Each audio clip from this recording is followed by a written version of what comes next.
రాష్ట్రంలో 2026-27 విద్యా సంవత్సరంలో పలు యూజీ, పీజీ కోర్సుల్లో ప్రవేశాలకు నిర్వహించే ఉమ్మడి ప్రవేశ పరీక్షల షెడ్యూల్ను ఉన్నత విద్యామండలి ప్రకటించింది.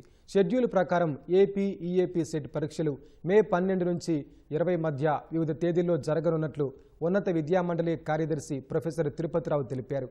అలాగే ఆయా సెట్ల నిర్వహణ తేదీలు, ఎన్ని సెషన్లలో నిర్వహిస్తారనే విషయాలను షెడ్యూల్లో పేర్కొన్నారు.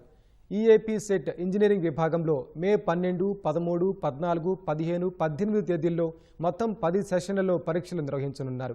ఈఏపీ సెట్ అగ్రికల్చర్, ఫార్మా విభాగంలో మే 19, 20 తేదీల్లో పరీక్షలు జరుగుతాయి. మొత్తం 4 సెషన్లలో ఉన్నత విద్యామండలి పరీక్షలు నిర్వహించనుంది. ఏప్రిల్ 29, 30, మే 2న 6 సెషన్లలో పీజీ, ఈసెట్ పరీక్షలు నిర్వహిస్తారు. మే 5, 8, 9, 10, 11 తేదీల్లో 10 సెషన్లలో పీజీ సెట్ పరీక్షలు ఉంటాయి. మే 4న ఒక సెషన్లో లా సెట్, ఎడ్ సెట్ పరీక్షలు నిర్వహిస్తారు.